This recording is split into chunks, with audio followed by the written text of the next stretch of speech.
Hello students, कैसे हैं आप सब। आज के इस वीडियो में हम आप सभी के लिए लेकर उपस्थित हैं 18 जनवरी को 2025 को जो आपकी प्रवेश परीक्षा होने वाली है। जैसा कि आप सभी को ज्ञात है, नवोदय प्रवेश परीक्षा में आपको रियल क्वेश्चन पेपर में कैसे प्रश्न मिलेंगे वो आप यहां पर देख पाएंगे 2025 के पेपर में।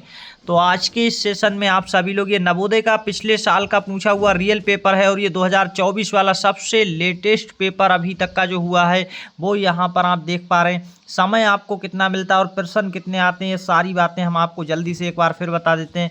देखिए, इस पेपर को सॉल्व करने के लिए आपको 2 घंटे का समय दिया जाता है। यहाँ पर साफ साफ लिखा है 11:30 से 1:30 तक का। और जो 100 नंबर के प्रश्न आते हैं, टोटल 3 खंड बने होते हैं, 80 प्रश्न होते हैं। यहाँ पर इस एक देखिए सारणी आपको दी गई, इसमें सब कुछ यहाँ पर दर्शाया गया तालिका में। तो देखेंगे मानसिक योग्यता परीक्षण के खंड 1 में 1 से 40 तक 40 प्रश्न 50 नंबर के होते हैं।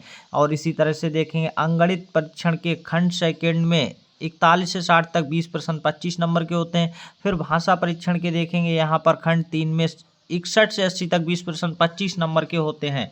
ये सारी बातें, एक सबसे ज़रूरी बात आपको बता दें, इस पूरे पेपर में किसी भी प्रकार की ऋणात्मक मार्किंग नहीं होती। यानी ऋणात्मक मार्किंग का मतलब है नेगेटिव मार्किंग नहीं होती है। गलत प्रश्न करने पर कोई भी सही उत्तर के नंबर नहीं कटेंगे, ये ध्यान रखिएगा। ये जो है प्रश्न हम मानसिक योग्यता परीक्षण के वीडियोज बना चुके हैं और कुछ प्रश्न जो बचे हैं वो अगले वीडियो में। आज हम सीधे इस वीडियो में हम गणित के क्वेश्चन सॉल्व करेंगे, यानी मैथ्स के क्वेश्चन सॉल्व करेंगे। तो आइए चलते हैं, और मैथ्स के क्वेश्चन बहुत ही शानदार तरीके से आप कैसे समझ पाएंगे ये देखिएगा। तो क्वेश्चन हमने पहले से भी मैथ्स के सॉल्व करवा रखे हैं, उसके आगे से आज सॉल्व करवाएंगे और आप सभी अपने आंसर कमेंट्स में दे पाएंगे। देखिए, ये रहे गणित के प्रश्न आपकी स्क्रीन पर आ चुके हैं। तो देखेंगे अंगणित परीक्षण आ चुका है, खंड सेकंड है और ये पूरे 20 प्रश्न आते हैं। इस वाले पेपर में आपके 20 प्रश्न रहते हैं। कितने नंबर के होते हैं? तो 25 नंबर के होते हैं। एक प्रश्न 1.25 नंबर का होता है। एक प्रश्न अगर सही करेंगे तो इतना नंबर आपको मिलेगा। 45 तक, 41 से 45 तक क्वेश्चन हमने सॉल्व कर लिए थे। आज हम करेंगे question number 46। Question number 46 screen पर है। अब सभी आप आंसर दे पाएंगे और कमेंट्स में आंसर जरूर देना है। देखिए, क्वेश्चन आपकी स्क्रीन पर आ चुका है। अब आपको आंसर्स देने क्या हो जाएंगे। क्या कहा गया प्रश्न के अंदर? यदि एक वर्ग की प्रत्येक भुजा को अपनी 1/3 हो जाए, देखिए एक वर्ग की प्रत्येक भुजा अपनी 1/3 हो जाए तो वर्ग का क्षेत्रफल घटकर हो जाएगा। कितना हो जाएगा घटकर, ये आपसे पूछा गया है। मान लीजिए कि ये देखिए कोई वर्ग है, हम यहाँ पर बना लेते हैं, ये है वर्ग, ठीक है। बाद में वो क्या हो जाता है, जो यहाँ पर अभी आपको दिख रहा है, ध्यान से देखिए, कलर चेंज कर दिया है।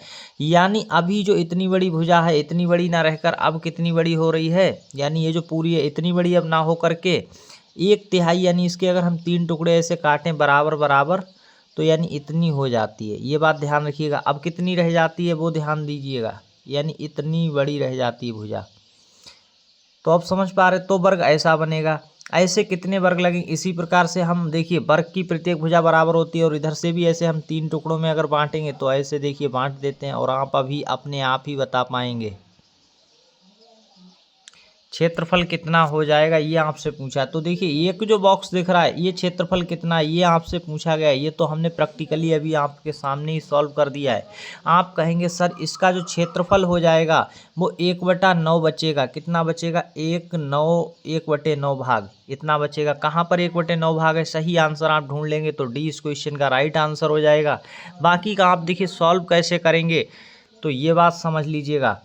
अगर किसी की भुजा 1/3 हो जाएगी, 1/3 का मतलब होता है 1/3 हो गई है, इस तरह से समझिए 1/3 हो गई है तो उसका क्षेत्रफल निकालने के लिए भुजा का स्क्वायर किया जाता है। भुजा की गुणा भुजा से की जाती है, ये बात ध्यान रखिएगा।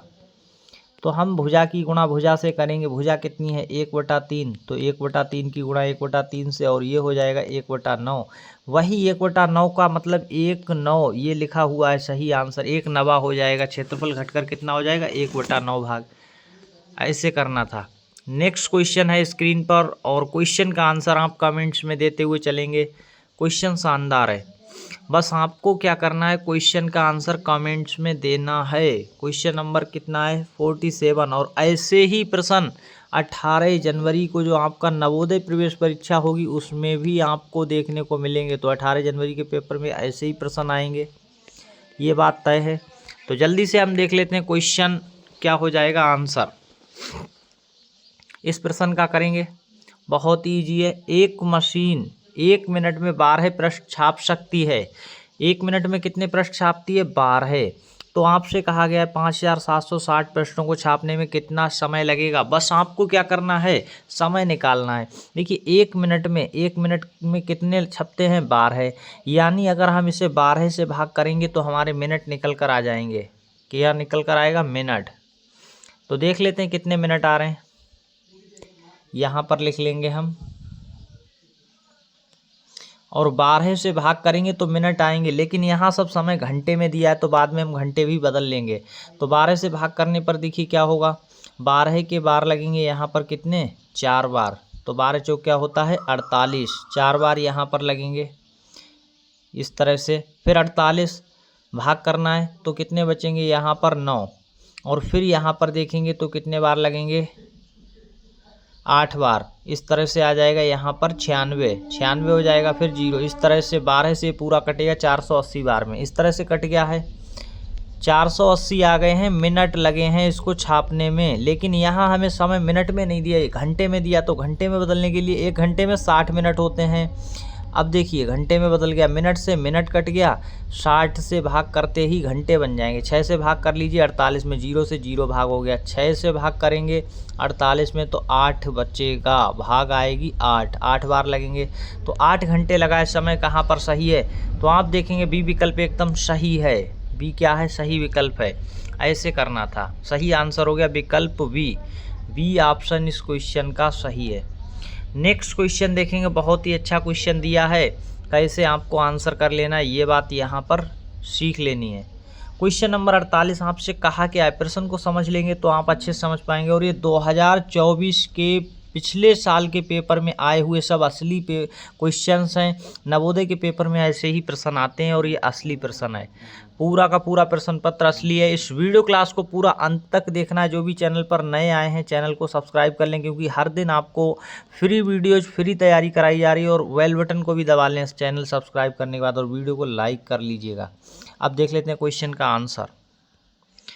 प्रश्न का उत्तर कैसे निकालना है। प्रश्न नंबर 48 कहा गया है एक वस्तु को, प्रश्न के अंदर क्या कहा गया है, एक वस्तु को 2540 में बेचने पर जो लाभ प्राप्त होता है वही उस वस्तु को 1850 में बेचने पर हानि होती है। जो हानि होती है के बराबर है, कि किसके बराबर है, यानी जो पहले लाभ हो रहा था उसके ही बराबर है हानि। अब तो वस्तु का क्रय मूल्य क्या होगा, यानी वस्तु कितने रुपए में खरीदी गई ये आपसे पूछा गया। देखिए क्रय मूल्य क्या होता है ये बात ध्यान रखिएगा। क्रय मूल्य वो मूल्य होता है जिसमें कोई वस्तु खरीदी जाती है। जैसे आप दुकान से कोई पेन खरीदते हैं 5 रुपए का तो वो क्रय मूल्य है।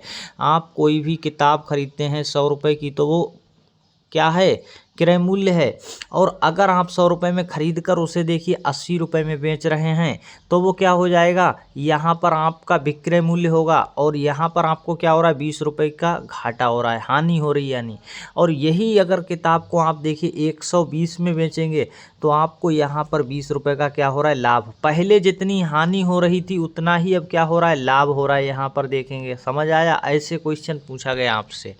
इस पूरे प्रश्न में क्या पूछा गया है कि कितने रुपए में वो खरीदी गई है। देखिए अगर वो 1850 में बेचेगा तो उतनी ही हानि होगी जितना 2540 में बेचने पर लाभ होता। ऐसे प्रश्नों को सॉल्व करने के लिए देखिए, जब कहीं आपको ऐसा दिया हो तो आपको कैसे करना है। जैसे अभी हम आपको बता रहे हैं कि 120 में बेचने पर उतना ही लाभ होता है जितना 80 पर बेचने पर घाटा होता है, यानी हानि होती है। तो आपको जो मूल्य दिए हैं दोनों उनको जोड़ लेना है, और जोड़ करके क्या करना है, फिर 2 से भाग कर देना है। सही आंसर निकल कर आ जाएगा। जैसे अभी हम आपको बता रहे थे 120 और 80, अगर आप इनको जोड़ेंगे तो 200 आएगा, और 200 को 2 से भाग करेंगे तो 100 आएगा। और 100 रुपये में ही वो चीज़ खरीदी गई थी जो हम आपको समझा रहे थे। लेकिन अब असली क्वेश्चन का आंसर देख लेते हैं। असली क्वेश्चन में आपसे कहा गया है, देखिए साइड में लिखेंगे 2540 रुपये में अगर हम बेचते हैं तो उतना ही लाभ होता है जितना 1850 में बेचने पर हानि होती है। तो 1850 लिख करके जोड़ लेंगे और जोड़ने पर ये आएगा हमारा कितना, यहाँ पर आ रहा है ये 4390 रुपये। और 4390 रुपये को 2 से भाग करेंगे तो हमारा क्रय मूल्य निकल कर आ जाएगा जितने में ख़रीदा गया है। तो अब बहुत ही आसानी से आपको भाग कर लेना है। जैसे ही भाग करेंगे तो आप देखिए पहले इसमें 2 बार लगेगा, फिर यहाँ पर 1 बार लगेगा, फिर यहाँ पर बचेगा 1 और फिर यहाँ पर लगेगा कितना, 9 बार लगेगा। ये बात ध्यान रखिएगा, फिर लगेगा 9 बार, फिर यहाँ पर 1 बचेगा 10 और 5 बार लग जाएगा। 2195 रुपये कहाँ पर दिया है, सही आंसर विकल्प बी हो जाएगा। विकल्प 20 क्वेश्चन का सही है। इन दोनों को जोड़ करके 2 से भाग कर देनी है तो वस्तु का क्रय मूल्य आ रहा है, वही हमने यहाँ पर किया है, देख सकते हैं। नेक्स्ट क्वेश्चन की ओर चलेंगे। क्वेश्चन नंबर 49 49 नंबर का। और यहाँ पर हो सकता थोड़ा आपको दिखाई देने में प्रॉब्लम आ रहा हो कि क्वेश्चन में लिखा क्या है, वो हम साफ साफ लिख देते हैं। तो यहाँ पर जो लिखी हुई चीज़ है वो आपको अभी दिख जाएगी। देखिए यहाँ पर लिखा है 5 सही 3/8 ये लिखा है। फिर आगे यहाँ पर गुणा का चिन्ह है और यहाँ पर आपको दिख ही रहा है ये क्या लिखा है, 8 लिखे हुए हैं। ये नीचे 8 1/8 इस तरह से लिखा है। अब देख लेते हैं क्वेश्चन सही आंसर क्या निकल कर आएगा। क्वेश्चन का सही आंसर निकालने के लिए आपको करना क्या होगा, आपको करना ये होगा इसको सुधार कर लिखना है और लिखकर आंसर निकालना है। देखिए हम यहाँ पर सॉल्व कर लेते हैं। तो इसको सॉल्व करने के लिए आपको इनकी गुणा और ऊपर वाले में जोड़ना होता है। फिर बटे में 8 पंजे 40 और 3 43 कितना हो जाएगा 43। बटे में यहाँ पर 8 ही रहेगा, गुणा है। फिर देखिए 8 की गुणा 8 से होगी और फिर एक जोड़ा जाएगा 8 8 64 1 65 बटे यहाँ पर आ जाएगा 8 माइनस इसको देखिए गुणा करेंगे और ऊपर वाले को जोड़ा जाता है। तो यहाँ पर 8 × 24 और 1 25 हो जाएगा। 25 बटे कितना आएगा 25 बटे यहाँ पर 8 रहेगा, गुणा में 8 और 5 की गुणा 40 और प्लस 5 45 आएगा और बटे में 8 रहेगा। अब इनका एलसीएम लेकर हमें यहाँ पर इनकी गुणा करनी होगी। सही आंसर एलसीएम क्या आएगा, देखिए 8 × 8 यहाँ पर भी है। तो आप ये बात समझ लीजिए, कलर चेंज कर लेते हैं। 8 × 8 और 8 × 8 दोनों जगह सेम है तो यहाँ पर एलसीएम आएगा 8 × 8। लेकिन 8 की गुणा 8 से करेंगे तो वो कितना होता है, वो हो जाता है 64। तो हम सीधे लिख देंगे 64। एलसीएम कितना आ गया 64। ये बात समझ आ रही है, 64 आ गया एलसीएम। अब 64 एलसीएम आ गया तो एलसीएम यहाँ पर सेम है, यहाँ पर भी सेम है। हमें अब इनकी गुणा सीधे आएगी क्योंकि 64 देखिए 8 8 की भाग 64 होता है। 64 को 64 से भाग करेंगे तो 43 × 65 बचेगा। क्या बचेगा 43 × 65। और इधर की ओर क्या बचेगा 25 × 45 इतना बचेगा। अब हमें क्या करना है, आगे सॉल्व कर लेना है। कलर चेंज कर देते हैं और अच्छे से समझ लीजिए। जैसे ही हम इनकी गुणा करेंगे इधर इतने की 43 × 65 की और इधर करेंगे 25 × 45 की गुणा और माइनस करना है फिर। तो इनकी हम गुणा कर लेते हैं। देखिए 43 × 65 इसकी गुणा करने पर हमें मिलेगा 2795 माइनस आगे देखिए 45 × 25 × 45 जो लिखा है इसकी गुणा आएगी 1670 कितनी, नहीं सॉरी यहाँ पर आएगी 1125। और जैसे ही हम यहाँ पर देखेंगे नीचे 64 है। फिर यहाँ पर आगे आप देखिएगा आगे क्या होगा, जैसे ही हम इनको घटाएंगे तो यहाँ पर सही आ जाएगा 1670 और भाग करना है कितने से, अभी 64 से। और जैसे ही भाग करेंगे तो आपका आंसर आएगा 26.093। आपसे लगभग में मान पूछा है तो 26 सही आंसर हो जाएगा। इस क्वेश्चन का नोट कर लीजिएगा, बहुत ही अच्छा क्वेश्चन है। 93 26.093 आ रहा था जो कि आंसर सही हो जाएगा। विकल्प बी 26 आएगा, सही आंसर आ चुका है। इस तरह से करना था, समझ आया होगा। तो नेक्स्ट क्वेश्चन की ओर चलेंगे। क्वेश्चन नंबर है 50 सही आंसर क्या होगा, आपसे क्या कहा गया है, इस प्रश्न को पढ़ेंगे और आंसर करेंगे। क्वेश्चन नंबर 50 है।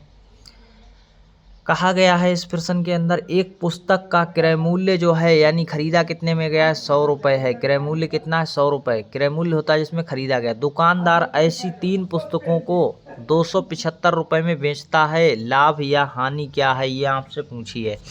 तो पहली बात आप समझिए, जिस वस्तु को वो 100 रुपये में खरीदता हो, जिस एक पुस्तक को, साफ साफ लिखा एक पुस्तक का क्रय मूल्य 100 रुपये है, तो ऐसी 3 पुस्तकें कितने रुपए में खरीदी होंगी? तो 100 की गुणा 3 से कर देंगे, सही आंसर निकल कर आएगा 300 रुपये में तो खरीदी गई हैं। खरीद कर कितने में लाया? 300 में। और बेच कितने में रहा? 275 में। तो उसे सीधे सीधे यहाँ पर आपको दिख रहा है कि क्या हो रहा है? हानि हो रही, क्योंकि 300 रुपये तो मिले ही नहीं, 300 से कम मिल रहे हैं, तो लाभ तो होगा ही नहीं। अब लाभ नहीं है तो ए भी आंसर तो ऐसे ही गलत हो गए। अब बचा कि हानि हो रही तो कितनी हो रही, ये पता करना है। तो इस प्रश्न में आपको ये तो समझ आ गया कि आपको हो रही हानि। अब कितने रुपए की हानि हो रही वो बहुत ही आसानी से निकाला जा सकता है। 300 रुपये में खरीदता है और 275 में बेच देता है, तो ये माइनस करेंगे, हानि निकल कर आएगी कितने रुपए की? 25 रुपये की। सही आंसर है विकल्प डी, 25 रुपये की हानि हो रही, ना कि 175। गलत। 175 की हानि जब होती जब 125 रुपये में बेच रहा होता तब। समझ आ रहा है? इस तरह से सही आंसर निकल कर आ गया। आगे के जो क्वेश्चंस हैं ध्यान दीजिएगा, क्वेश्चन नंबर 51 से लेकर के 60 तक के क्वेश्चन आगे के वीडियो क्लास बनाए जाएंगे, जिनमें आपको दिखेगी आगे की क्लास कल होगी। तो अभी अगर आपने चैनल को सब्सक्राइब नहीं किया तो सब्सक्राइब कर लीजिए और बेल बटन दबाना ज़रूर से, क्योंकि बेल बटन नहीं दबाएंगे तो आपको वीडियोस नहीं मिलेंगी, ये बात ध्यान रखिएगा। और वीडियो को लाइक करके दोस्तों के साथ शेयर कर दीजिएगा, ठीक है? दोस्तों के साथ शेयर ज़रूर करेंगे, लाइक कर देंगे। और वीडियो क्लास आपको समझ आई या नहीं, ये क्वेश्चन जो हमने करवाए हैं, ये क्वेश्चंस आप अगर समझ पाए हैं तो हमें कमेंट्स करके ज़रूर बताइएगा। और कमेंट्स में आपको अपना नाम, अपने ज़िले का नाम ज़रूर लिखना है, ठीक है? कमेंट्स करेंगे और लाइक ज़रूर कर देंगे। मिलते हैं कल नेक्स्ट वीडियो में, तब तक के लिए धन्यवाद। All the best. Thanks for watching this video.